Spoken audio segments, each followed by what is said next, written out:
Estamos grabando la clase de número no sé cuánto ya de álgebra lineal 2.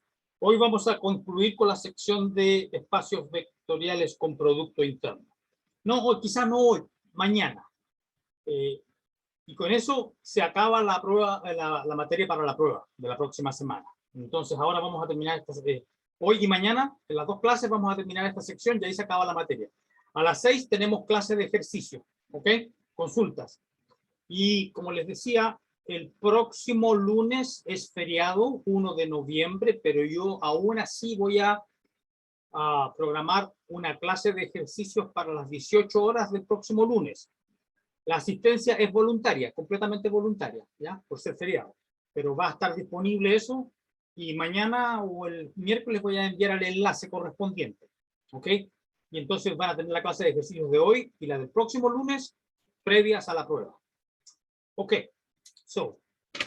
sigamos con la materia. Entonces aquí dice, estoy en la página 283 del libro de Hoffman, en la página 283 de la versión en inglés. Entonces de lo que vamos a hablar ahora es de una aplicación del proceso de Gram-Schmidt. Dice aquí, en esencia o esencialmente, el proceso de Gram-Schmidt consiste de aplicaciones repetidas de una operación geométrica muy básica que se llama proyección ortogonal. Eso. Por ejemplo, cuando uno tiene un par de vectores así, ¿ya? Entonces yo puedo considerar un vector imaginario aquí que es perpendicular con este, ¿ya? Y puedo proyectar este vector acá, y me va a dar otro vector chiquitito, ¿no es cierto? Entonces este es una proyección que es ortogonal con este vector, porque este me va a dar la sombra y este vector va a ser 90 grados con con el original. Entonces tengo un par de vectores B1, B2, entonces la idea es obtener este vector. Le podemos llamar, no sé, las letras que usamos. A ver, que creo que las letras que usamos eran... las letras no eran estas. Entonces las letras eran beta 1 y beta 2. ¿Ya? Entonces queríamos encontrar alfa 1 y alfa 2 que generaran el mismo subespacio que beta 1 y beta 2, pero con la diferencia que mientras estos no son ortogonales, estos sí sean. Entonces elegíamos el beta 1 igual a alfa 1, ¿ya? Y el alfa 2 va a ser este. ¿Ya? El alfa 2 va a ser este. Y bueno, el alfa 2 con el alfa 1 van a ser ortogonales, y el alfa 2, ¿cómo se va a obtener? Haciendo la proyección ortogonal del beta 2 sobre este vector punteado. ¿Ya? Y entonces se va a cumplir que la suma de este más este me va a dar este vector. ¿Ya? Salvo, o sea, no exactamente, porque este alfa 2 quizá va a tener de hecho tiene una constante que era el producto interno partido por la norma al cuadrado, etcétera. Entonces, la idea es que no va a ser el beta 2 exactamente un múltiplo de este, pero la suma de ellos va a dar un múltiplo de este, para que genere el mismo espacio. Entonces, ese fue el proceso de Gram-Schmidt. Entonces empezábamos así, alfa 1 iba a ser beta 1, y el alfa 2 iba a ser beta 2 menos beta 2 contra alfa 1 por alfa 1 partido por alfa 1 cuadrado, en norma, ¿no es cierto? Todos tienen su... ¿Ya? Entonces, ustedes ven el beta 2 va a ser alfa 2 más un múltiplo, porque el beta 2 lo puedo despejar, va a ser alfa 2 más este múltiplo. Cuadrado alfa 1, ¿ya? Entonces, ustedes ven que el beta 1 y el beta 2 van a generar el mismo subespacio que el alfa 1 y el alfa 2, porque el alfa 1 es beta 1 y el beta 2 es un múltiplo de alfa 1 más alfa 2, así que genera el mismo subespacio. Entonces, el subespacio generado por ese 2 va a ser generado por beta 1 y beta 2, mismo subespacio. ¿Ya? Y entonces, de aquí, ustedes ven este exactamente no es la diagonal de algún paralelogramo formado, bla, bla, bla, porque ustedes recuerden que si yo tengo dos vectores, calculo y hago el paralelogramo y tomo la diagonal, entonces la diagonal va a ser la suma de los dos. Pero aquí es más complicado. Entonces, uno quiere que este beta 2 sea la diagonal de algún paralelogramo. Entonces uno elige un vector paralelo con este y uno paralelo con este, que se forman y sale esta expresión. Entonces aquí hay no es la suma del beta 2, no es la suma de alfa 1 y alfa 2, hay un poquito de basura. Es el escalar. Eso es el proceso de Gram-Schmidt. En el fondo es el proceso de proyectar ortogonalmente. ¿Ya? Y entonces aquí dice, eso es lo que está diciendo el libro. Entonces vamos mejor a investigar esta operación de proyectar ortogonalmente. Mejor hagamos eso porque es más general. El proceso de Gram-Schmidt. ¿No? Entonces dice, esencialmente el proceso de Gram-Schmidt consiste en aplicación repetida de una construcción geométrica básica que se llama proyección ortogonal y se entiende mejor desde este punto de vista. El método de proyección ortogonal también aparece naturalmente en la solución de un importante problema de aproximación.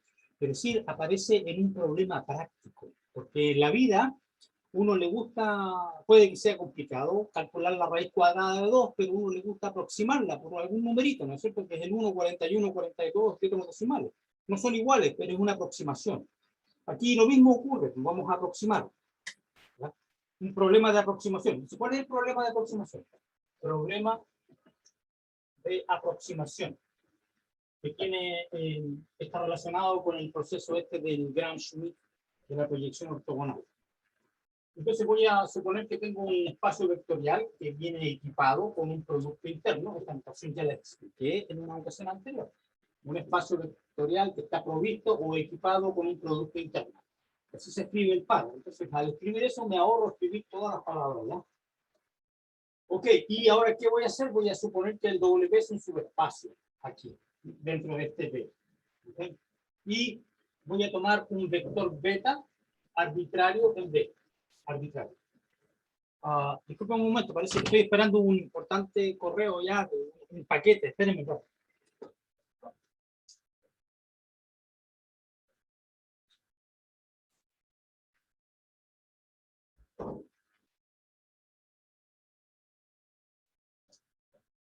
No, falsa alarma, la vecina que golpea muy fuerte su puerta, ya, ok. So, suponer que W es un subespacio y beta está en B, que es un vector arbitrario. ¿Ya? Entonces, ¿cuál es el problema? Entonces, ¿cuál es el problema? Dice, hallar la mejor posible aproximación,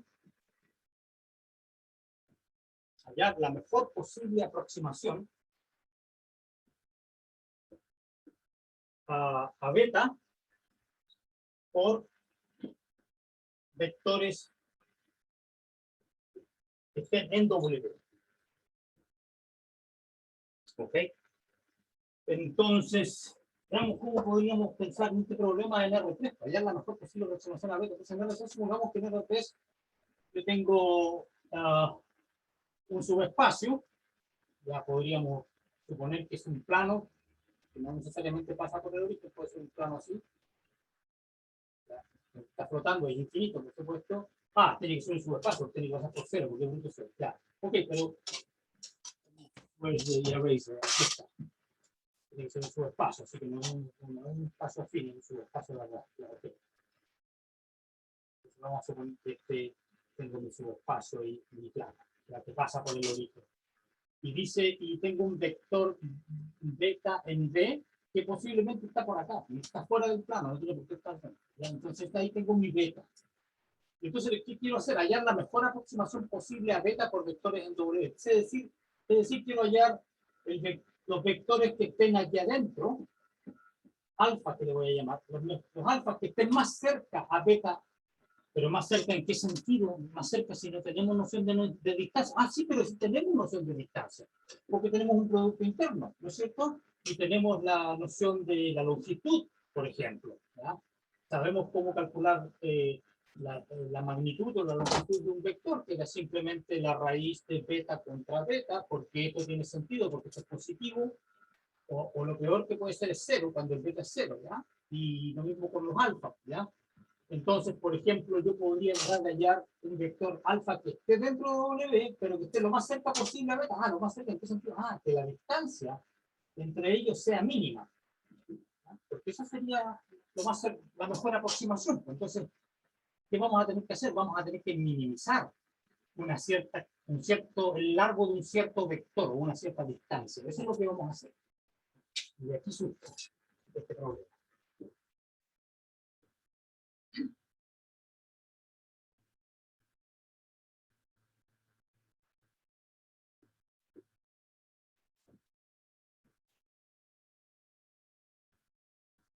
Entonces, bueno, no limpiemos eso todavía porque capaz que necesite la imagen.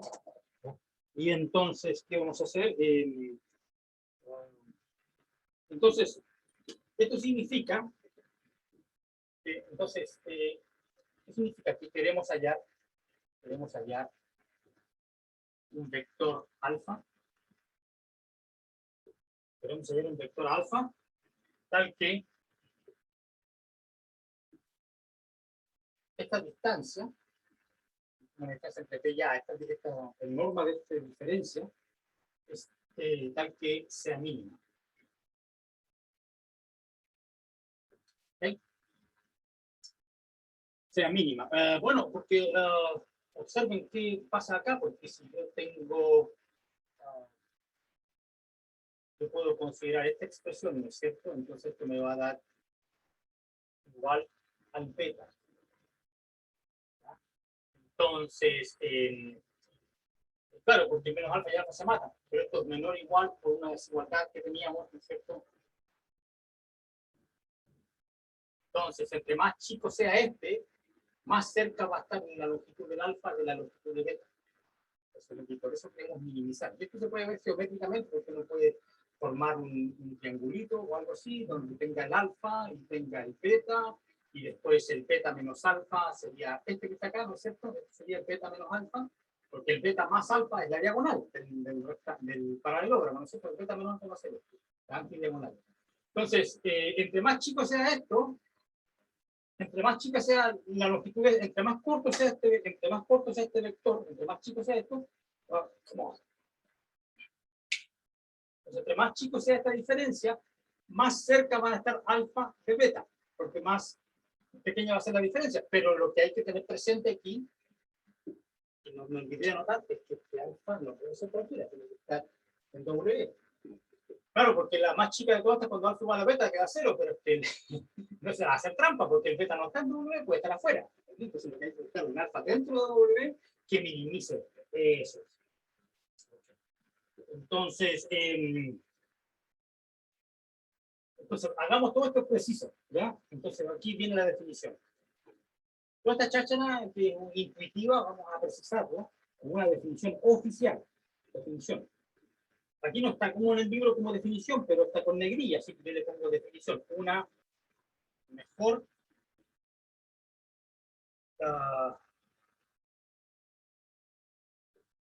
una mejor aproximación.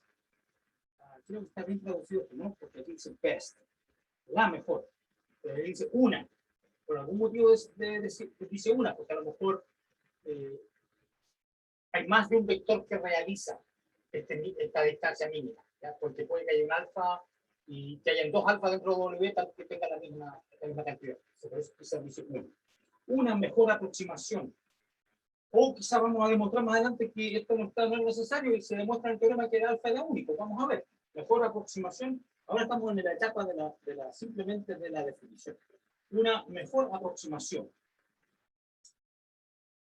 a beta por vectores en W. Por vectores en W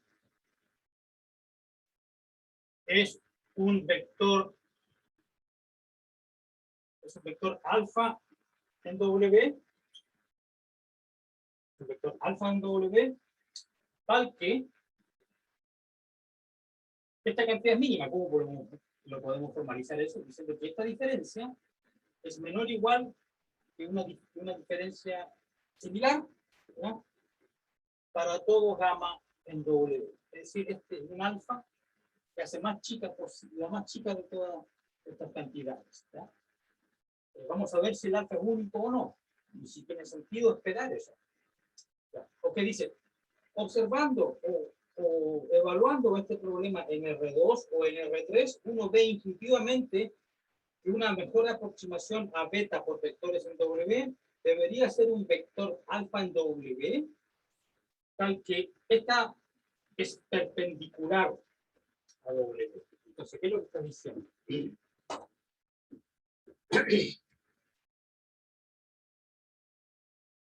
Ya vamos a hacer el dibujo, pero ahora ya no así con los ejes coordenados. Lo vamos a hacer, lo vamos a dejar flotar en el espacio. Entonces aquí tengo mi W, aquí tengo mi plano W, ¿ya? Y por aquí tengo mi beta. Entonces, ¿qué es lo que me salió muy chico el W? Vamos a hacer un poquito más grande, necesito dibujar, ¿ya? Aquí tengo, ¿ya? Bueno, la idea es que el beta está fuera. Entonces dice, ¿qué es lo que estoy buscando? Estoy buscando todos los posibles alfas aquí que me hagan la distancia, porque por este argumento, ¿no es cierto? Porque aquí yo puedo tomar un dibujo como este, aquí tengo mi alfa y aquí tengo mi beta de arriba, ¿no es cierto? Entonces lo que yo quiero hacer es que encontrar un alfa que me dé la distancia más pequeña. Entonces, lo que está diciendo ahí es que el alfa que me va a servir es el que está, entre comillas, directamente debajo de este, que hace que esto sea perpendicular, ¿ya? Y, por ejemplo, uno puede verlo mejor que los planos con las rectas. Por ejemplo, ¿cuál sería el vector dentro de la recta W, el espacio? Aquí tengo mi beta. ¿Cuál sería el vector alfa que me sirve, el que tiene la dirección más, el que está más cerca de beta? Bueno, no va a ser este, porque este es la hipotenusa de un triángulo. El óptimo es este, ¿no es cierto? Entonces este va a ser el alfa que me sirve. Este alfa, ante la línea, el segmento que delinea, que en este caso de R2, que une alfa con beta, que sea perpendicular al W, porque esta es la distancia más corta. Cualquier otra distancia va a ser una hipotenusa, va a ser más larga, ¿no? Entonces eso es lo que está diciendo, que hay que ortogonalizar para hallar la distancia mínima, para la mejor aproximación. Eso, en el caso de la recta se ve claro. En el caso del plano, soy más dibujante, se debe sentir. Pero en el caso de la recta está claro que el alfa que me sirve es tal que este segmento justo da ortogonal con el W.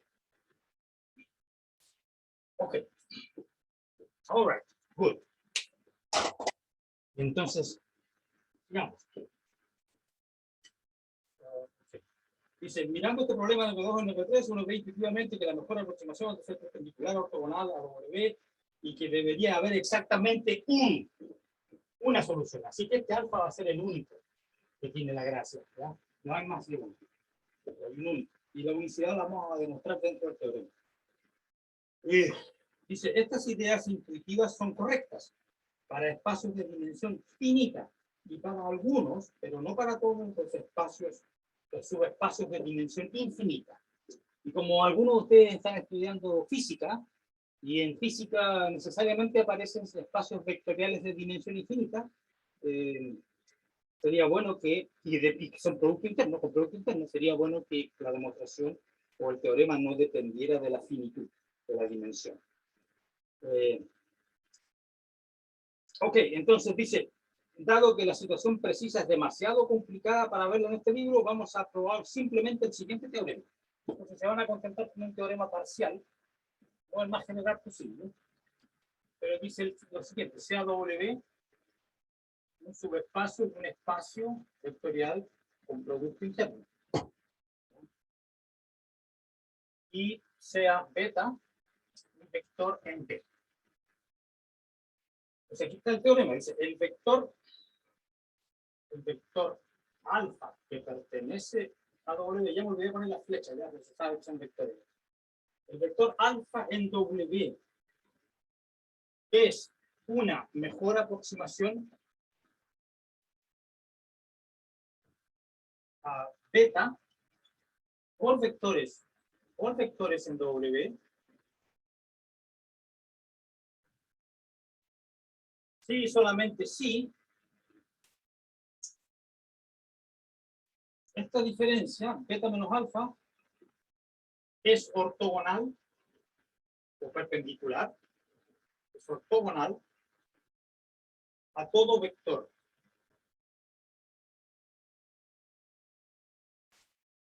en W. Es decir, se demuestra eso. Eso que ocurre intuitivamente, lo que explicamos que ocurre en la reversa, de manera intuitiva. Entonces voy a demostrar que el beta menos alfa es ortogonal a todo vector en W.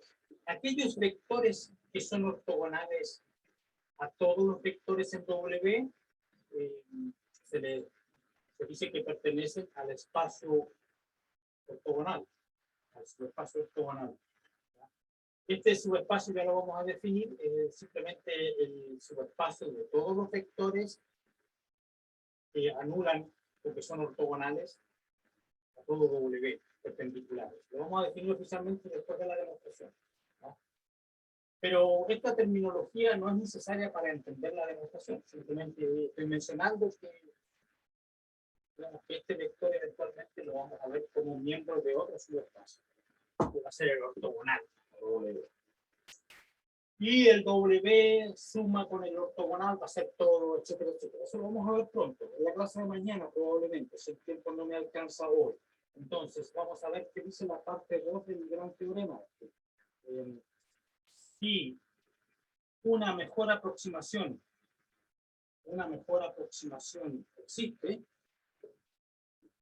una mejor aproximación a beta por vectores en W existe,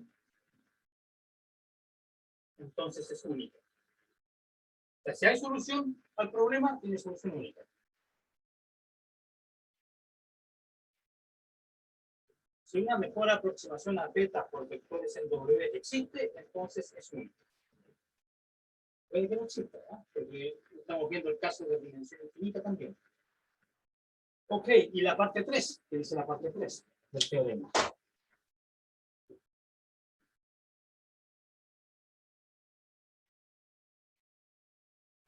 La parte 3 del teorema. La parte 3 del teorema me da una fórmula para la solución, cuando existe. Lo cual siempre es bienvenido, porque uno después va, se tira de cabeza y aplica la fórmula. Claro que hay que saber qué estás haciendo. ¿No? O sea, no es una cosa mecánica. Si W es de dimensión finita, aquí está la llave del teorema. Porque el teorema no es perfecto, porque la fórmula se aplica cuando la dimensión es finita nomás. ¿No? Porque, o sea, existe una generalización del siguiente teorema, me imagino que existe, no lo sé realmente, no, hace tiempo que no veo esto. Porque esto de la dimensión infinita me lo enseñaron cuando era estudiante, yo se fue hace mucho tiempo, cuando Jesucristo aún vivía, ¿ya? Entonces, si W es de dimensión finita,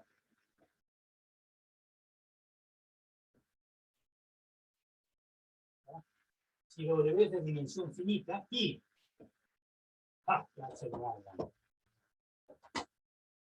y alfa 1 hasta alfa n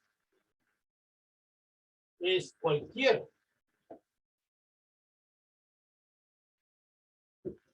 base ortonormal.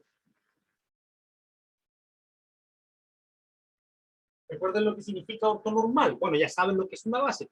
¿Qué significa que sea ortonormal? Que son los vectores ortogonales unos a otros y además tienen todos largo 1. Esa es la terminología de ortonormal. Y alfa 1 hasta alfa n es cualquier base ortonormal para W. Y aquí estoy usando la dimensión que es finita, ¿viste? Para W. Cualquier base ortonormal para W. Entonces, ¿cuál es el vector que soluciona el problema? Es este. Y este ya lo habíamos visto ya, lo conocemos. Esta expresión la conocemos.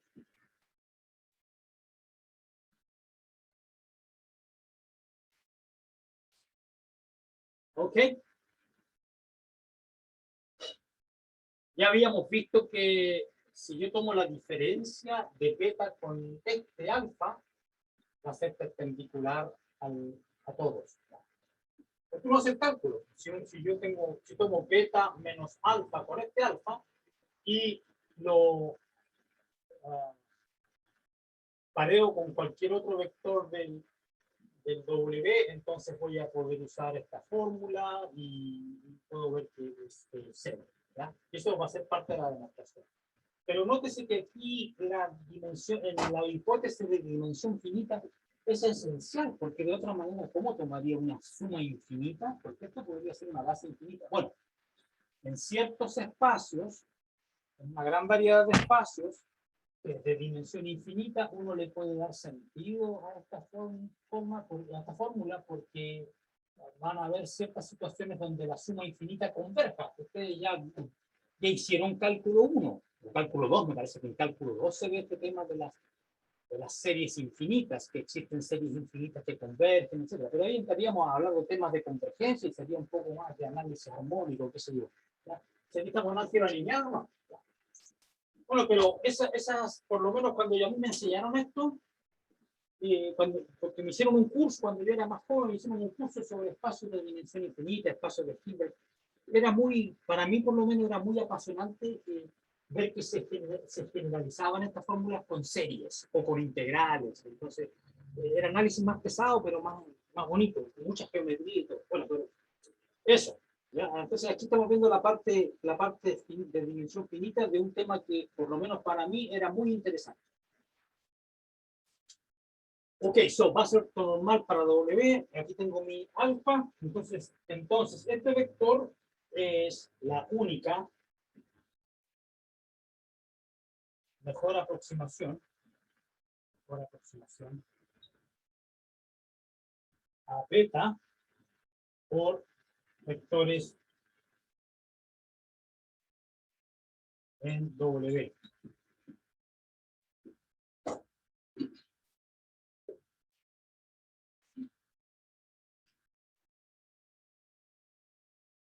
Y ese es el tercer enunciado del teorema. Ahora vamos a demostrar este teorema que me resuelve el problema. O sea, con él ya, una vez que tenga demostrado este teorema, ya puedo resolver algunos ejercicios, porque imagino que habrá algún ejercicio que me diga encuentre la proyección ortogonal, bla, bla, bla, y voy a tener que aplicar esa fórmula con los ejercicios. Pero primero, hagamos la demostración. Entonces, ¿cómo se hace la demostración? Entonces, primero observamos lo siguiente. Si gamma es cualquier vector en V, cualquiera, de todo el espacio. Entonces, aquí tengo una fórmula súper simple, pero útil. Ya. Y brillante, simplemente le estoy quitando el alfa, entonces lo estoy poniendo. Así que tengo esa expresión.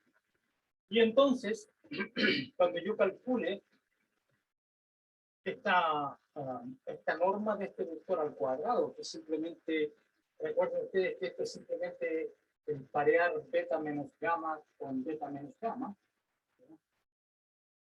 y uno usa esta fórmula, entonces aquí voy a tener, bueno, esto es como un recordatorio de qué cosa es esto, ¿ya? Pero aquí lo que voy a tener es aplicar esto, beta menos grupo este, ¿cierto? Y lo puedo aplicar acá, etcétera, etcétera. Y esto ya lo hicimos, por eso estoy siendo telegráfico aquí, porque esto ya lo hicimos en algún momento. Y me dio, mira, se van a dar cuenta cuando les ponga la fórmula. 2 veces la parte real, ya que lo hicimos, esto lo habíamos visto. Tengo beta menos alfa menos gamma, más, y después venía la última colita que era este al cuadrado. Okay. Tengo esa forma. Se la puedo escribir aquí con más fanfarria.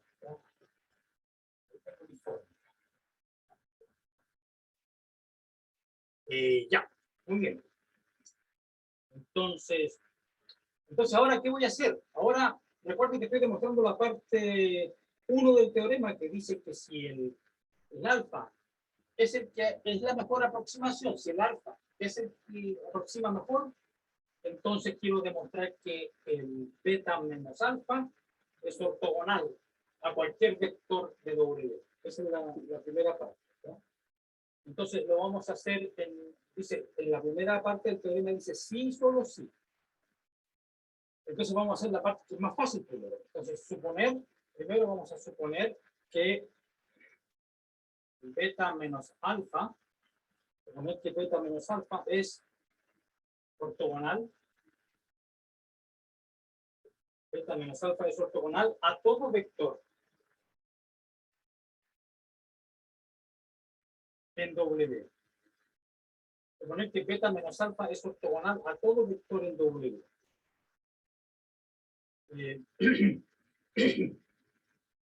Y que además,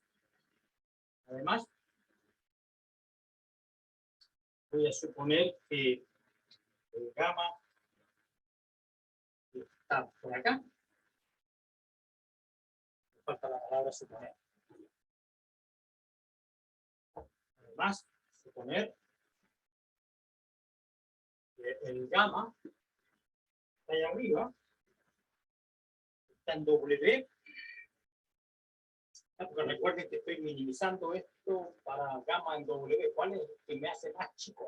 Beta menos gamma. Cuando gamma está en W. Por eso estoy suponiendo esto. Ok. Y que este gamma no es el alfa, que yo digo que es el que mejor aproxima.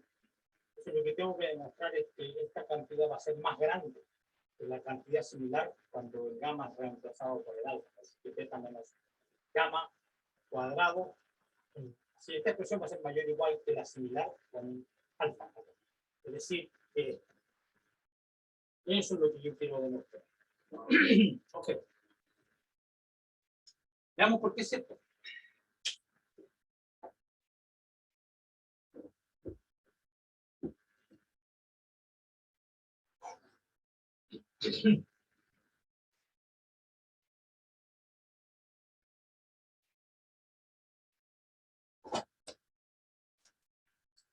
Ok, so vamos a observar lo siguiente, cómo alfa y gamma están ambos en W. Tengo esto porque el W es un subespacio, ¿no? Así que tengo ese hecho, ¿no? Por lo tanto, entonces si yo hago beta menos gamma al cuadrado, que está por ahí, está por allá, ¿verdad? Si yo hago esta cantidad, entonces me va a dar beta, ya habíamos hecho esto, porque mira, fíjate que el alfa menos gamma está en W, y yo estoy suponiendo que el beta menos alfa es ortogonal a todo vector en W. Entonces, de esto se deduce que ese término que aparece ahí, este que está acá, el que voy a subrayar, ese es cero, por hipótesis, por esto, porque el beta menos alfa es ortogonal a todo vector que viva en W. Entonces, como esto es cero, aquí voy a obtener que el lado izquierdo, este tema no importa, este término 2 partes reales es cero, y solamente va a quedar una suma de cuadrados. Va a quedar esta suma.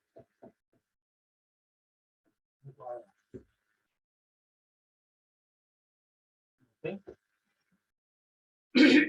Ya, ok, pero esto entonces, pero esto que está aquí, como este valor que está aquí no puede ser cero, porque si fuera cero esto, significa que alfa es igual al gamma, pero es que el gamma está dentro de W. No, el alfa sería igual a gamma, pero estamos suponiendo que gamma y alfa son distintos, así que este no puede ser cero. Por lo tanto, esto es mayor estricto que esta cantidad. Por lo tanto, ustedes ven que aquí esta cantidad, sacando los cuadrados, es mayor estricto que esta cantidad. Así que este alfa es el que hace más chico este valor. Esta es la mejor aproximación. Eso por un... la batería, ya. Conectar el cargador. Esa es la primera aproximación. O sea, es una dirección. Estoy suponiendo que el vector beta menos alfa es ortogonal a todo vector en W. Estoy haciendo la demostración en un sentido. Entonces, hagamos el recíproco ahora. Recíprocamente.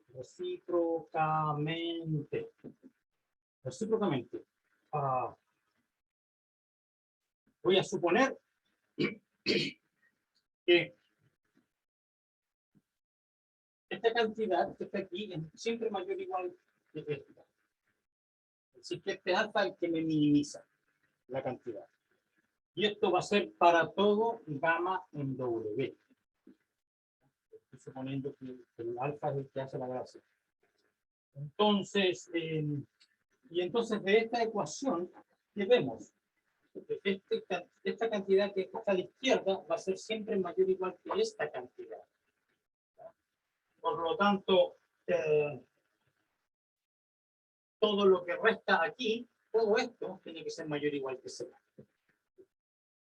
Entonces voy a obtener que 2 veces la parte real de beta menos alfa, alfa menos gamma, más alfa menos gamma cuadrado, siempre tiene que ser mayor que igual a 0 para todo gamma en W.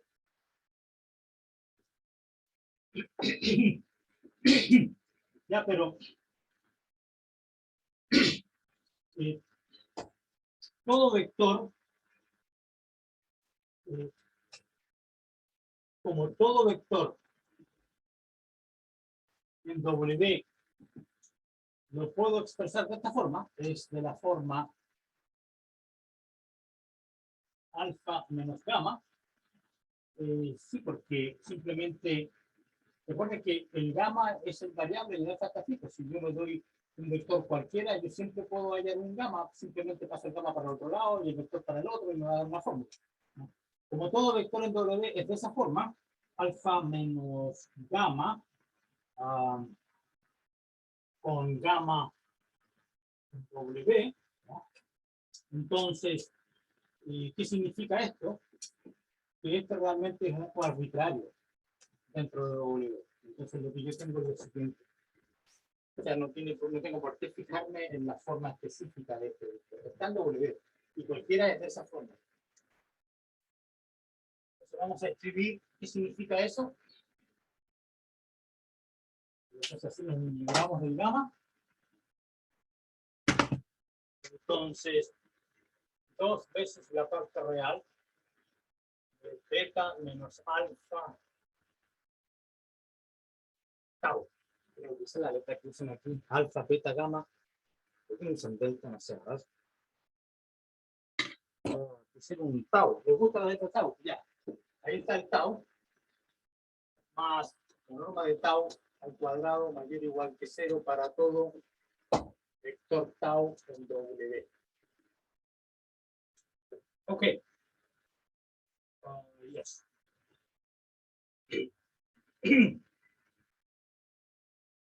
Entonces, en particular,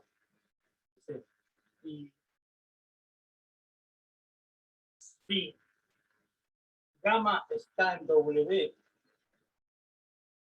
gamma es distinto de alfa, puedo tomar el siguiente tau. El truco es que tomar un tau especial. Menos beta menos alfa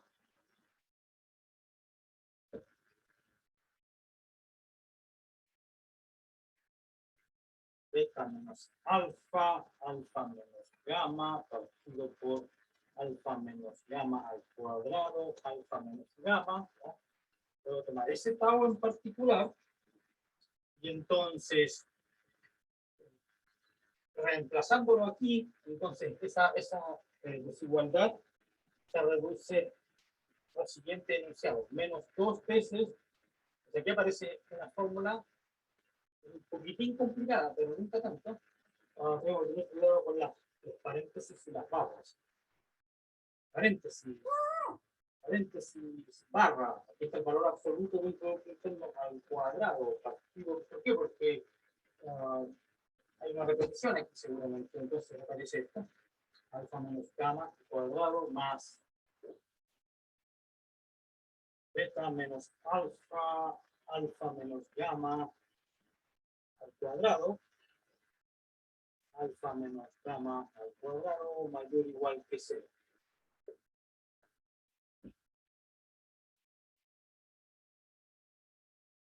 ¿Okay? Yes. Eso por elegir un tau específico, un tau que tiene esta forma. Lo calculo acá y me da algo que es medio raro, porque aquí tengo menos 2 peras más una pera, me da negativo y es mayor o igual que 0. Y este es un valor absoluto elevado al cuadrado y todo es positivo. Entonces, ¿cómo es posible que ocurra esto cuando esto es 0? Entonces, la única opción es que beta menos alfa con alfa menos gamma sea igual a 0. ¿Ya? Y como cualquier vector en W era de esta forma, entonces implica que el beta menos alfa es ortogonal a cualquier vector.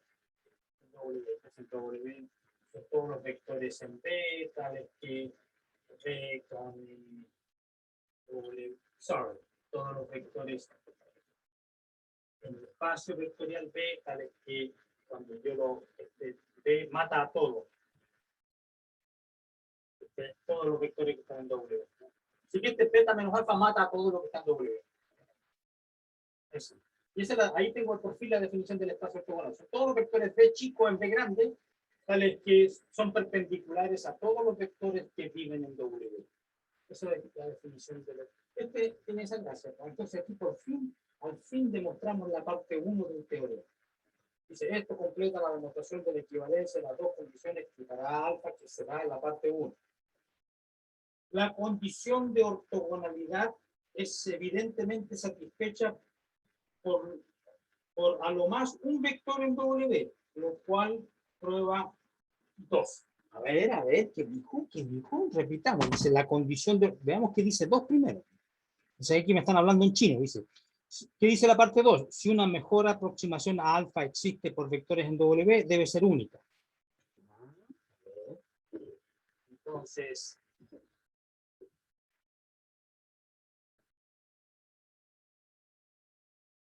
si una mejor aproximación, veamos cómo demostramos en la parte 2. Oh, yes, ya. Parte 2. Dice la parte 2, dice. ¿Qué dice aquí el autor? Dice la condición de ortogonalidad. ¿Qué dice la parte 2? Dice una mejor aproximación a beta por vectores en alfa existe. Entonces, sean alfa 1 y alfa 2, dos mejores aproximaciones. Yo quiero demostrar que son, si existen, pues a lo mejor no existen, ¿no? Sean alfa 1 y alfa 2, dos mejores aproximaciones a beta.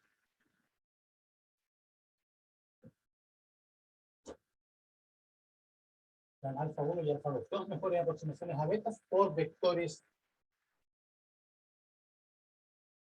en W.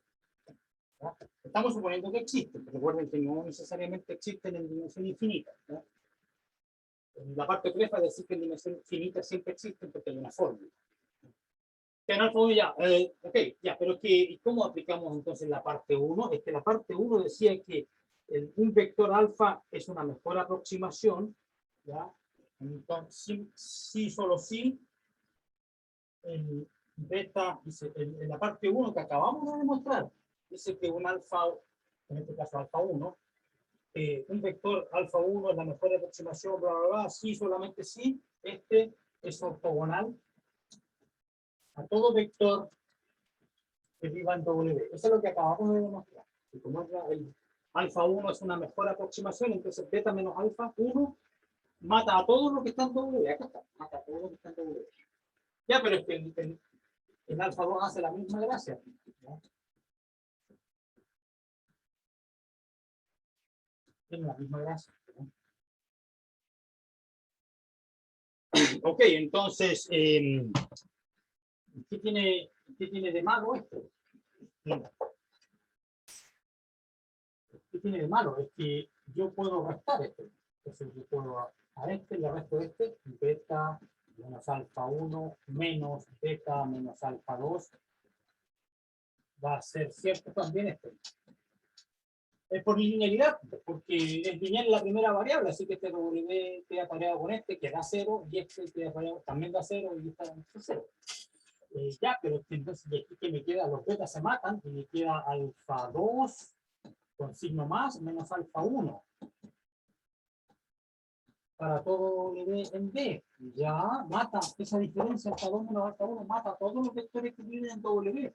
Pero es que el alfa 1 y el alfa 2 son dos vectores en W. Por lo tanto, este es un suicida, se mata a sí mismo. ¿Ya? Claro, sí, porque está permitido, porque este es un tal W.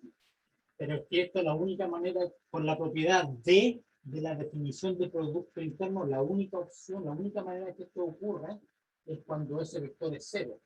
Es decir, alfa 2 es lo mismo que el alfa 1. Y ahí está la unicidad.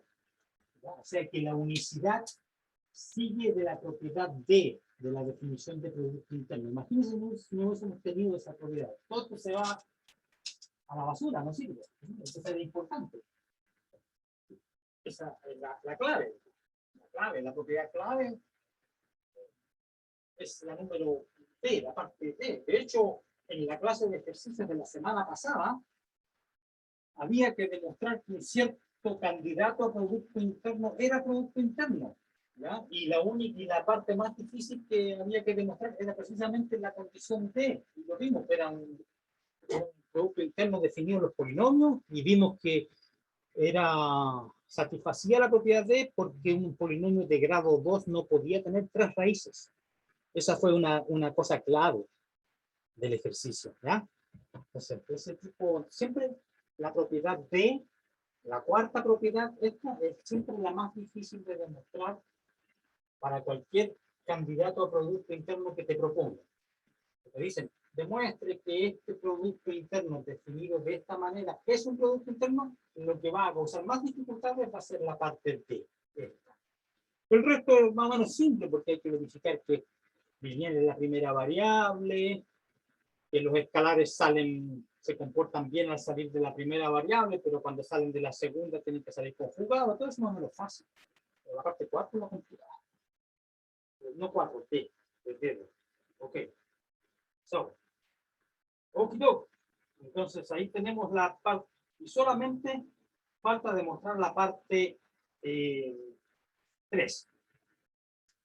Y la parte 3, recuerden que la parte 3 suponíamos que la dimensión del W era finita. La dimensión de W era finita. Dice, entonces, sabemos, dice, como corolario del teorema 3, que demostramos un tiempo, que W tiene una base ortogonal. Esto es el corolario de Gram-Schmidt. ¿No? Y sea cualquier base ortogonal. ¿Ya? Y no estoy pidiendo que sea ortonormal aún. Aquí dice, a menos que sea un error de imprenta, dice base ortogonal. Y definimos alfa como en la fórmula 811. La fórmula 811 está como 800 millas hacia atrás, pero debe ser aquella que aparece en el teorema. ¿Ya? Pero busquemos la 811 con calma, porque no quiero equivocarme a esta altura. 810. No, 811, no existe 811.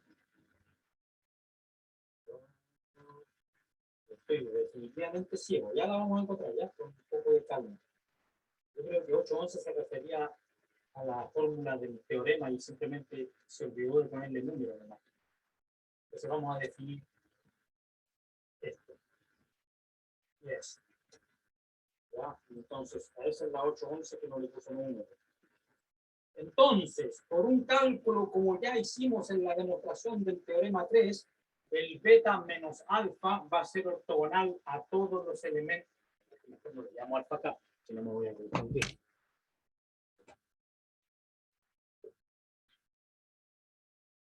Le voy a llamar alfa i. Bueno, la idea es que si yo demuestro que mata a todos los vectores de la base, va a matar a todos los que viven en W, porque el vector W es mi ascendente. Entonces basta probar que esto es cero. Ya, pero esto va a quedar beta contra alfa i. Ya, no sé qué cosa será eso, no me importa, pero alfa contra alfa i sí lo puedo calcular, porque alfa está acá. Y si hago este con alfa, si este lo pareo con alfa i, ¿qué va a pasar acá? Va a quedar, la base es ortogonal, no necesariamente ortonormal, es ortogonal. Por lo tanto, el alfa i va a matarse con todos los alfa k, salvo cuando k sea i. Entonces, aquí en esta suma, va a sobrevivir este cálculo, ya este cálculo lo hicimos. Entonces va a quedar aquí beta sobre alfa i, aquí queda alfa i con alfa i, no coma, barra. Y acá abajo queda alfa i cuadrado, pero es que esto es lo mismo, tan, y este es lo mismo que eso, me da 0. Tan, así que este beta menos alfa es ortogonal a todo. O sea, satisface la condición de la parte 1 del teorema, ¿no es cierto? Parte 1. Ok. So, dice, entonces, debe ortogonal a todos los vectores, bla, bla, bla. Es ortogonal a toda combinación lineal, por lo tanto, a todo vector en W. ¿No? Entonces, esto es cierto, ya lo demostré. Dice, si gamma está en W y distinto. Entonces, si gamma está en W ahora. Entonces, vamos a hacer, me quedan 2 líneas de la demostración. Voy a ponerme unas gotitas aquí y ya vuelvo, ¿ya?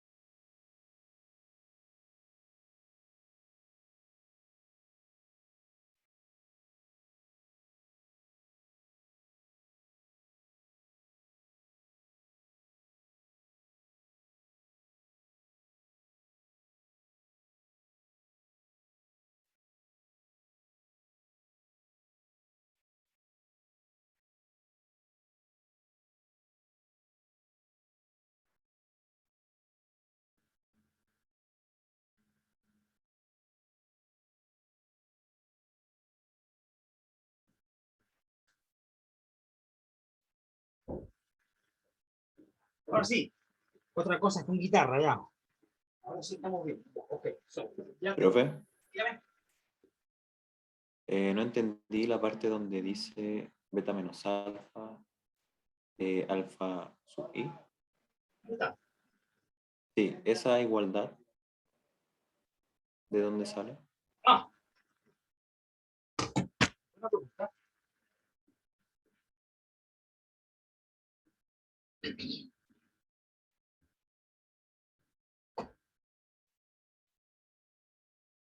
Beta menos alfa. Este es el alfa, lo estoy copiando.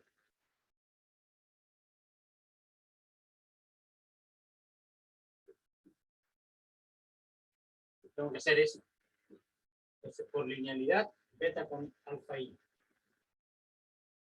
Menos. Y ahora tengo esta suma, pero es lineal también, así que lo puedo sacar fuera.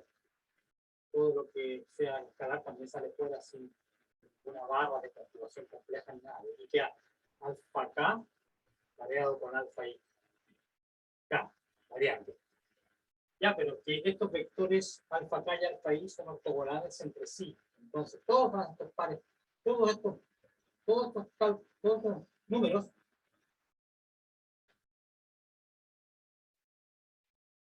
todos estos son cero, salvo cuando el k y el i son iguales. Este argumento ya lo habíamos hecho cuando hicimos el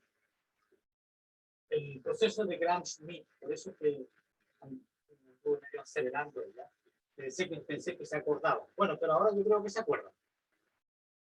So, alfa k contra alfa i es cero, siempre, salvo cuando el k sea i. Entonces esta suma realmente es una suma de un solo término, cuando el k vale i. Entonces, ¿para qué le ponemos signos? Hay uno solo que sobrevive. I. Tengo i también. Ahora, alfa i contra alfa i es por definición el cuadrado del largo de alfa i. Entonces, pues, se cancelan porque son iguales. Beta pareado con alfa i menos beta pareado con alfa i, también conocido en su caso a la hora de almuerzo sobre todo como cero. Ahí está. Esa.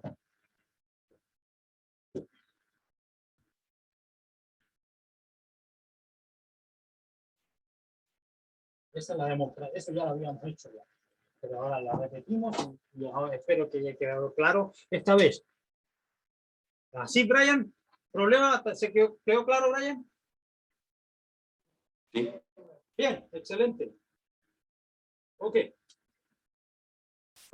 que bueno, Brian siempre hace, cuando no entiende algo, hace preguntas, Brian, y ahí me para, es bueno. Pero todos los estudiantes deberían igual, ya. Si tienen dudas, pregúntenos.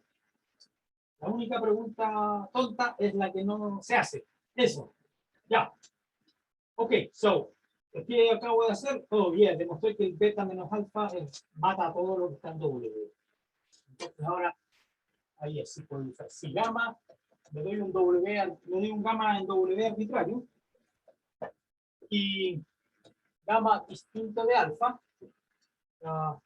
Entonces, si yo hago esto,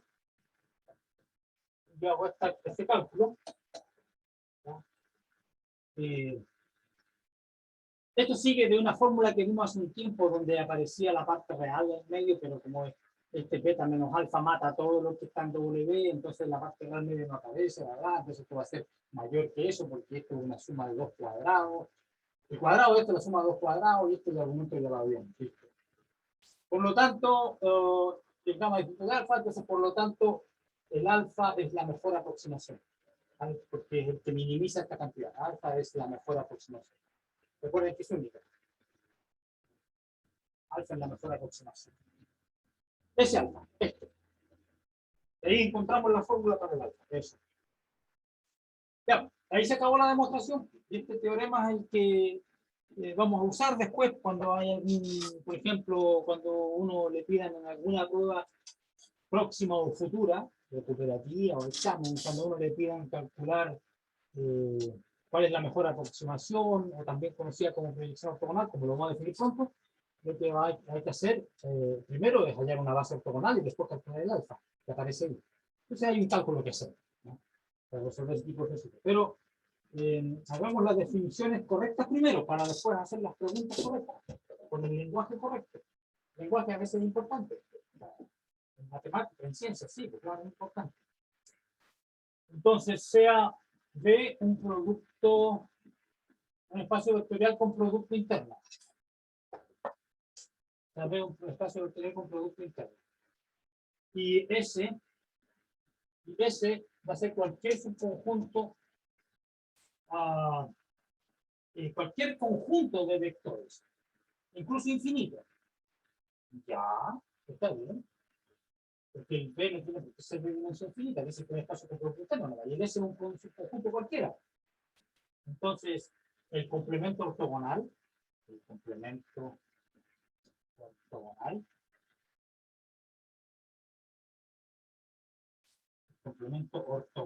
de S es, primero se denota así. Este es el símbolo universal conocido de perpendicularidad, ¿ya? De 90 grados. Así que se escribe así, S ortogonal.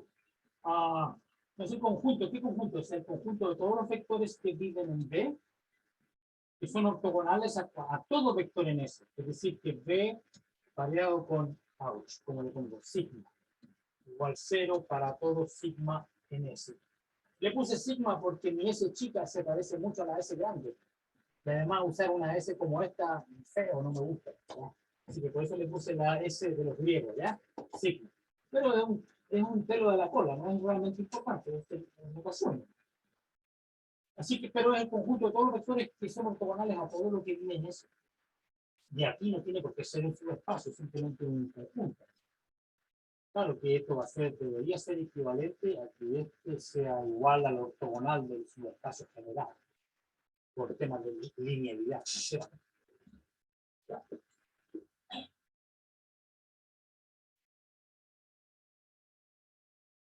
Ok, yes, temas de linealidad.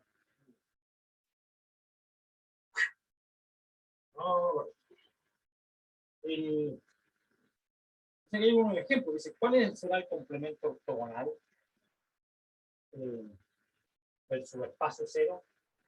El subespacio cero es el conjunto que contiene solamente el vector cero. Si yo le calculo ortogonal, pues estoy buscando todos los vectores en B, y cuando los paré con el cero me dé cero. Perfecto, ok.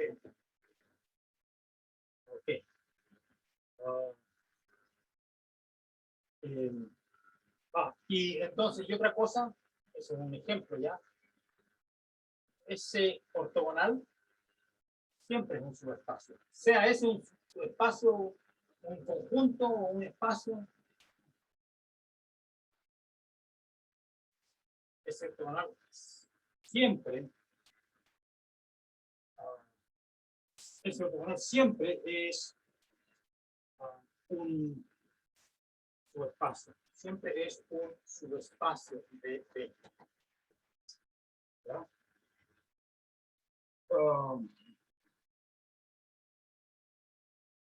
¿Y por qué será? Bueno, tiene que contener el 0. Primero, 1. El 0 siempre está acá. Es una condición necesaria para que sea un subespacio y contenga el 0. Claro, porque el 0 mata todo. El 0 es un vector en B que mata todo lo que ya, no hay problema. Pero recuerden que esto no basta. No basta. Es una condición necesaria. Primero, que no sea vacío, y ahí demostramos que no es vacío porque tiene el 0. Y que tengo que demostrar que si yo me doy un vector alfa que mate a todo lo que vive en S, y me doy otro que también mate a todo lo que vive en S, y me doy un escalar, y tengo que demostrar que esto sigue matando a todo lo que vive en S. Ya, pero que me doy un sigma arbitrario como allá, esto es alfa sigma más lambda beta sigma. Lambda puede salir fuera. Y alfa con sigma me da 0 porque el alfa mata a todo lo que vive en S y el beta hace lo mismo. Este argumento ya lo hemos visto unas 440 veces más o menos. Funciona, así que es un subespacio. Por lo tanto, este también pertenece al ortogonal, por lo tanto es un subespacio, y eso es independiente de que el S tenga o no estructura. Puede ser un conjunto. Dice en el teorema 4 la propiedad característica de que del vector alfa es que es el único vector en W. Entonces aquí se está recordando, entonces, volviendo al teorema 4, volviendo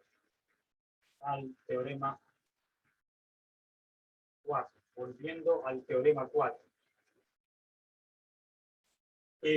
Dice la propiedad característica del vector en el teorema, la alfa en ese teorema, es el único, por la propiedad que lo caracteriza, se resuelve si luego ahora. Dice en teorema 4, la propiedad característica del vector alfa es que el único vector alfa es el único vector que está en W, tal que es el único vector que está en W, tal que beta menos alfa pertenece al ortogonal. Esto lo observé yo en su momento, pero lo observé antes de hacer la definición del ortogonal. Discúlpenme, pero ya, ahora sí está aclarado. Ok, dice, por el teorema que estoy mencionando, el teorema 4, que es el que demostramos en la primera mitad de la clase, ya, hace poquito, dice, por el teorema 4, la proyección ortogonal de un espacio producto interno sobre un subespacio de dimensión finita siempre existe. Porque está diciendo que están mencionando la parte 3 del teorema 4, que si dice que si el espacio vectorial tiene dimensión finita, ni siquiera el espacio ambiente, lo que requiere es que el W tenga dimensión finita. Entonces, si el subespacio W tiene dimensión finita, la solución, el alfa siempre existe, porque hay una fórmula para ello, ya la vimos. Pero dice, pero además el teorema 4 implica el siguiente resultado. Veamos el corolario. Corolario del teorema.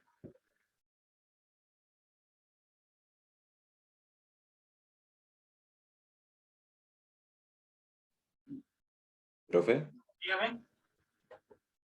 pero no se saltó una definición. No. ¿Cuál definición?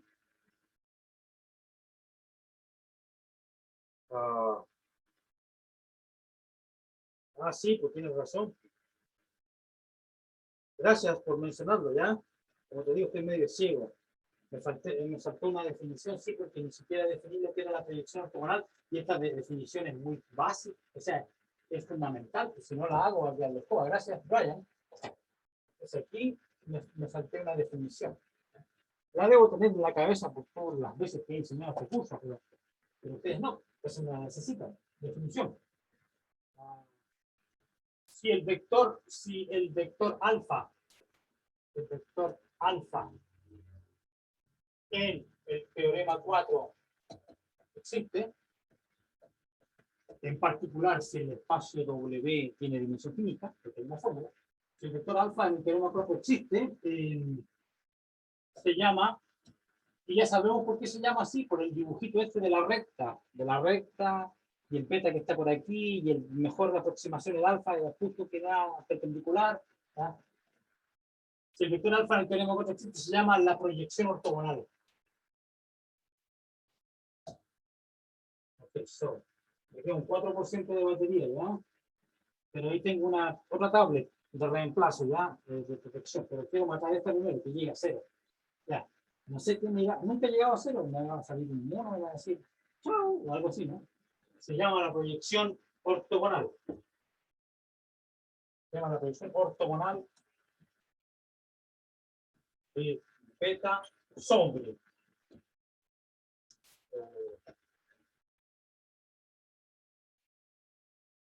El alfa se llama la proyección ortogonal de beta sobre W. ¿Por qué se llama así? Porque, bueno, veamos el ejemplo. Aquí tengo ya, beta. Aquí tengo mi vector beta. Aquí tengo mi recta L. ¿Ya? Entonces voy a suponer que ahí está mi vector beta. ¿Ya? Y entonces la proyección ortogonal.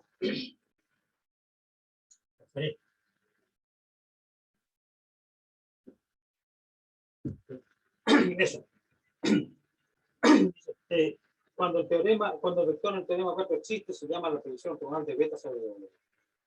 Si todo vector en B tiene una proyección ortogonal, la transformación que asigna a cada vector en B su proyección ortogonal se llama la proyección. Entonces, ¿qué está diciendo acá? Yo puedo definir la P de proyección ortogonal. No sé si le vamos a dar ese nombre. Probablemente otro, ya, pero la P de proyección toma un beta y le asigna el alfa, que vive en W. Okay. All right, so,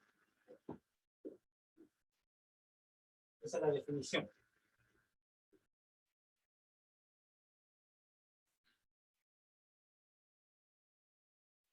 Ok, so, corolario. O sea, ahora sí podemos ver el corolario.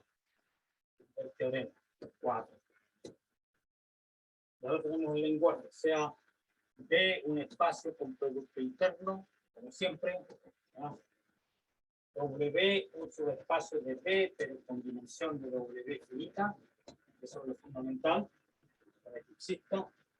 E, es una proyección ortogonal, así lo llaman. E, no P. E. Se llaman E porque es porque la letra E se usa para las aplicaciones que al cuadrado son iguales a C'. Eso lo vamos a ver. Entonces, la transformación entonces, IE, o sea, E, la proyección ortogonal. La proyección ortogonal de B sobre W. Entonces, esta aquí va a ser la que manda el beta al alfa. Entonces ahora voy a definir otra.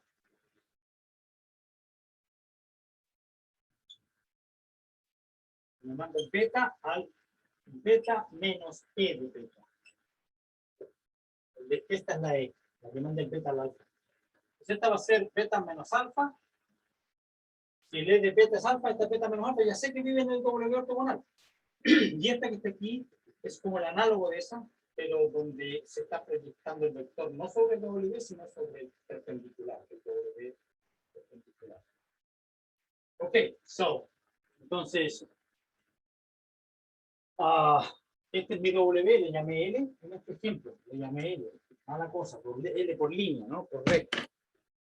Entonces le llamamos W. Entonces, el E lo que hace, el E, lo que hace el E, me manda el beta al alfa. Proyección ortogonal.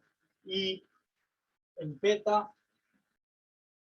al P menos alfa, este que está aquí es el beta menos alfa.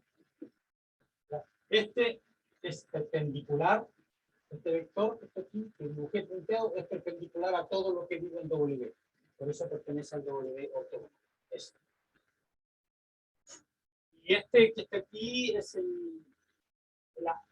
no es la diagonal del paralelogramo, se refiere a suma, esa es la diferencia.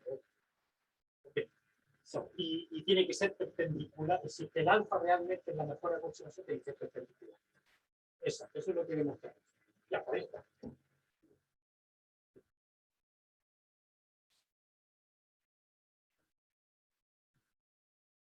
Oh, a propósito, ya se me acaba la batería y en la otra tablet tengo que cambiarme a la página, a ver. ¿Y esta cuánta batería tiene? Estamos mal, ¿eh? A ver. Esta tiene 19%, pero esta tablet que yo les mencioné tiene mucho mejor batería que esta que ya va a morir. Esta dura mucho más, me ha durado como 3-4 días. De hecho, un montón de cosas. Así que te vas a que media lenteja nomás, ¿ya? Pero tenemos tiempo. Wow, esta estaba realmente durmiendo. ¿Qué le pasó? Vamos a esperar que se despierte, ¿ya? Ok, por algún motivo se está demorando más de la cuenta. Ok, no problem. Estamos bien. Ok, so, eso. Y tiene un corolario, hay que demostrarlo. Demostración. Demostración del corolario. Oh, man, what the hell is going on here? Hoffman y Kunze, ábrete. Aquí está, había que abrirlo. Porque no aprendo a usar el juguete nuevo. ¿Ya? Entonces vamos a poner, para cuando se muera esta, quiero quedar en la página correcta. Tengo tiempo. ¿Dónde estamos? Corolario. Aquí está el corolario, ¿ya? Entonces cuando se me acabe esta, voy a andar seguramente por esta página. Ya, bien. Y esta la dejamos descansando. Duerme. Ok, so, ese es el respaldo. Ok, entonces, ¿cómo demuestro este corolario? Sea beta un vector arbitrario aquí en B. Entonces,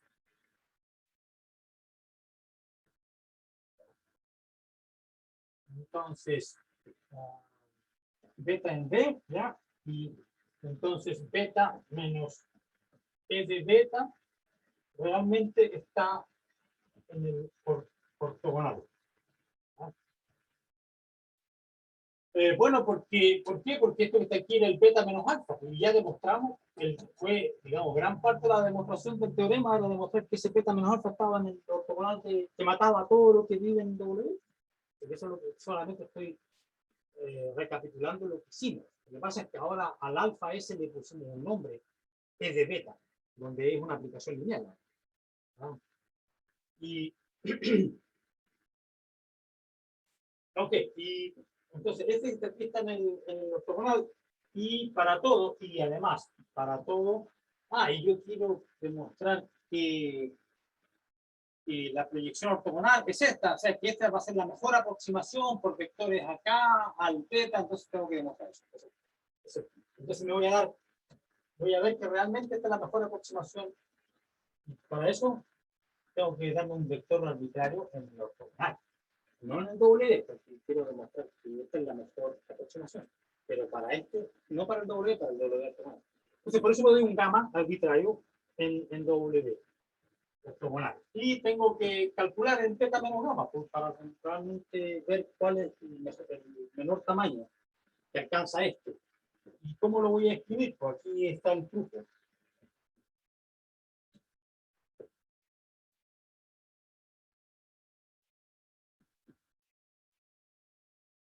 ¿Ya? Entonces, este compadre vive en W. Y este que está aquí, pues debería ser que el beta menos alfa vive en W ortogonal y el gamma me lo estoy dando aquí mismo, así que este vive acá. Así que, y por lo tanto, y estos son, este es W y este es ortogonal, entonces se matan entre ellos. Entonces calcular, hacer cálculos como estos que vamos a hacer ahora, se simplifican bastante porque no va a aparecer la parte real. No aparece la parte real porque va a ser este contra eso y se matan, así que se no cuenta. Entonces, en resumidas cuentas, ¿qué concluyo? Que si yo calculo esta cantidad, ¿cuál es el más chico valor posible? Bueno, es que este me va a dar, como les decía, como estos se matan, va a quedar aquí, y este compadre es el tamaño del alfa, o de beta que se llama ahora, y al cuadrado perfectamente lo puedo, porque, como les digo, el término intermedio no existe. Aquí tengo B menos B menos gamma al cuadrado, ¿ok? Y este compadre, como es mayor o igual que 0, esto va a dar beta menos beta gamma. Y por supuesto que esto no se escribe así, porque ¿por qué no se escribe así? Porque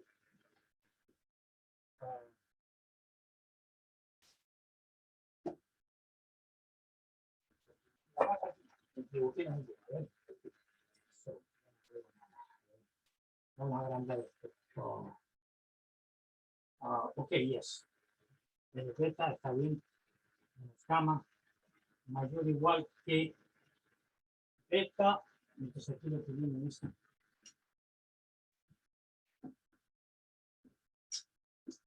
Entonces, lo que está haciendo este pillín, son dos autores, ¿ya? Son dos autores. Lo que está haciendo este pillín, o estos pillines, esto lo están viendo como algo que es mayor o igual que 0, basura, mayor o igual que 0. Así que este izquierdo es mayor o igual que esto al cuadrado, pero este E de beta lo vamos a reescribir de una manera ladina. Sí, eso se dice, ladina, o astuta. Eso, esa es la mejor palabra, astuta. Lo voy a escribir así, beta menos E de beta. Sí, porque beta menos beta se matan y menos por menos o más me da este. Y el mayor igual es porque este gallo es mayor o igual que 0. Así que este se ignora. Este se mantiene. Y ahí lo escribo así. Pero que aquí tengo algo de la misma onda. Beta menos gamma. Aquí tengo beta menos otro gamma. Este beta menos E beta vive en W ortogonal. Entonces, este es el que alcanza, este vector que está aquí, beta menos E de beta, es el que hace que esta cantidad sea la más chica posible. Por lo tanto, este que está aquí, este es la mejor aproximación.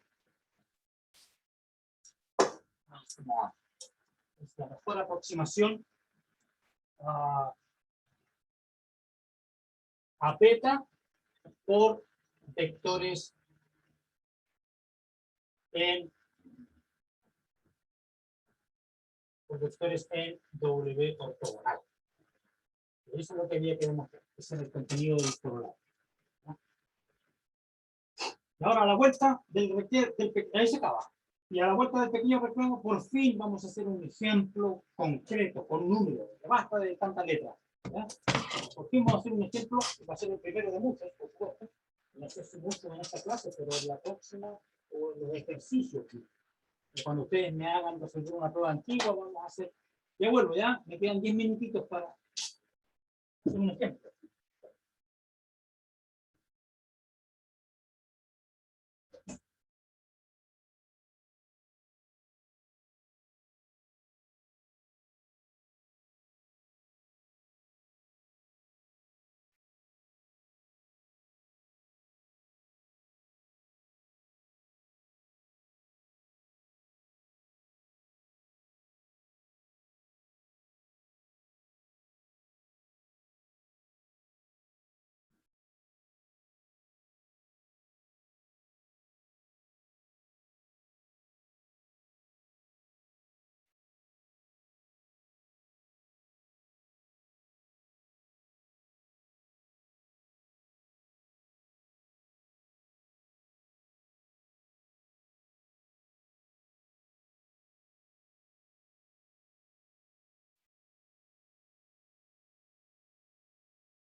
Ok, entonces vamos a limpiar la cancha antes de bater el penal, ¿ya?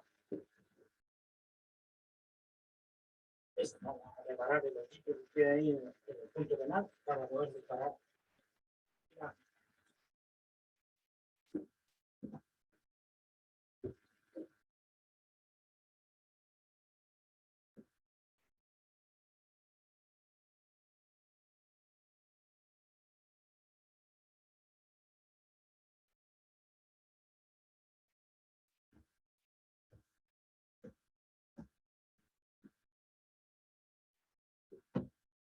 Ok, so, justo. ¿Cuál es la tabla que está usando? Esta. La que todavía le queda jugo. 2%. ¡Oh, 2%! Ya. Ejemplo, espero que me alcance. Ejemplo. Ejemplo. Ejemplo. Sí, R3. O sea, R3 con el producto usual. Producto punto. Calcular proyección ortogonal de este vector sobre su espacio on the surface W, en su espacio generado por este.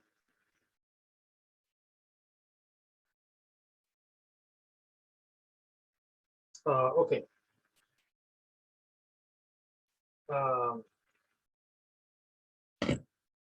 Right. La proyección, eso es lo que me piden, ¿ya? ¿Y cómo lo calculamos? Y si calcular la proyección, ya no sé la mano, no, okay. Calcular la proyección ortogonal de ese vector menos 10,2,8 sobre esta recta, porque este es un espacio de dimensión 1 con este vector director. Esta es una recta que pasa por el origen que tiene ese vector de dirección.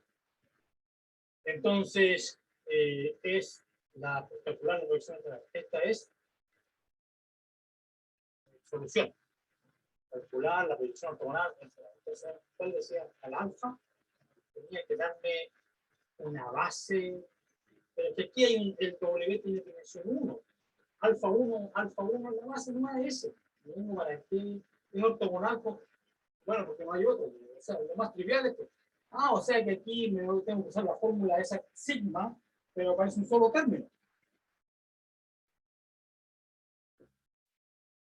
Es el beta, la proyección ortogonal de beta sobre esta. Entonces, tengo que simplemente calcular beta contra. Vamos a ver. So, este es el alfa 1. Y eso es el alfa 1. No había más, porque no había alfa 1, alfa 2, alfa 1 más. Alfa 1, después viene alfa 1 cuadrado. Beta es este beta y el alfa es que me da la proyección ortogonal que estoy buscando. Entonces tengo que hacer este cálculo. Entonces tengo que hacer menos 10,2,8 multiplicado producto punto con 3,12, menos 1. Tengo que dividir por la longitud de este compadre al cuadrado, que es el cuadrado de este, más el cuadrado de ese, más el cuadrado de ese. Feo el número, más 12 al cuadrado, más 1 al cuadrado. ¿Ok? Aquí tengo que hacer por alfa 1. Es este.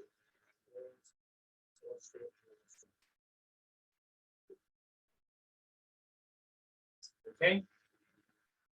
Y si yo hago ese cálculo, me va a dar el numerito que aparece acá. Feo el número, menos 14 sobre 154, pero no lo simplifican. Aquí en el libro aparece ese número, pero que no lo simplifican, pero es que 2 por 7 es 14 y aquí también hay un 2. 7 y este compadre es 50, 76. No, suena bien. 50 a 27. 27 por 2, 24, 10. Entonces es, ¿cuánto dije yo? Wait a minute, eso no será divisible por 14 también. 2 por 7 dije yo, ¿no? Y este, compadre. Esto es 2 por 7 y este es 2 por 77, ¿no? 2 por 7, 14, 2 por 7, 14, 154. Y 77, 7 por 11. Bueno, entonces, ¿por qué pasa, Dios mío? ¿Por qué no simplificaron en el libro? Eso lo simplifican más adelante. No, así no lo dejaron, no. Qué vergüenza. Porque tiene que haber un motivo, alguna razón.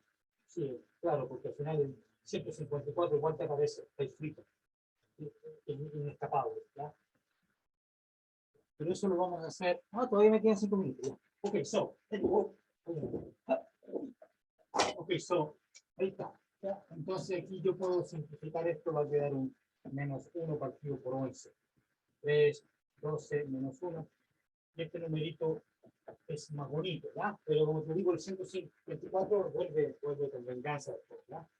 ¿Por qué? Porque ahora me piden. Esa fue la proyección. ¿Ya? Y ahora la proyección ortogonal. La proyección ortogonal de R3 sobre W es una transformación lineal que va de R3 a W, ¿ya? Entonces, ¿cómo se calcula esto? ¿Ya?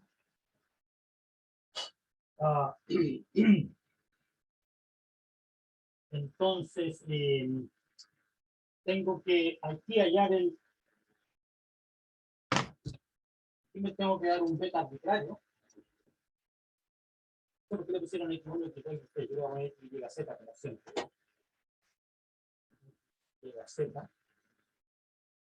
Y esa fue la proyección de uno en particular, no por este, por menos 10,2,8. Entonces nosotros no vamos a hacer eso, vamos a hacer el X, Y, Z, punto, 3, 12 menos 1.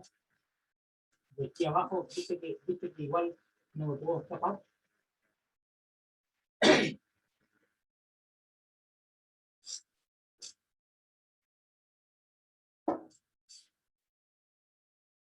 No me puedo escapar del 144 más 9 más 1, también conocido como 154, porque aquí aparece cuando, o sea, el hecho de que aparece que yo pudiera cancelar fue un accidente de la elección del beta, porque el beta, si yo le cambio en vez de menos 10, 2 y 8, pongo otros números, no me va a aparecer un 14 arriba y no voy a poder hacer la simplificación. Entonces el 154 está vino aquí para quedarse. Entonces, ahí abajo aparece. Y acá tengo 3, 12 menos 1. Entonces, la proyección, ¿cómo proyectar un vector arbitrario en la R3 sobre esta recta? Esta es la fórmula. Y ahora, si tú calculas este producto punto, te va a quedar lo que aparece aquí. Y aquí no sorprende que aparezca un funcional lineal. 2x.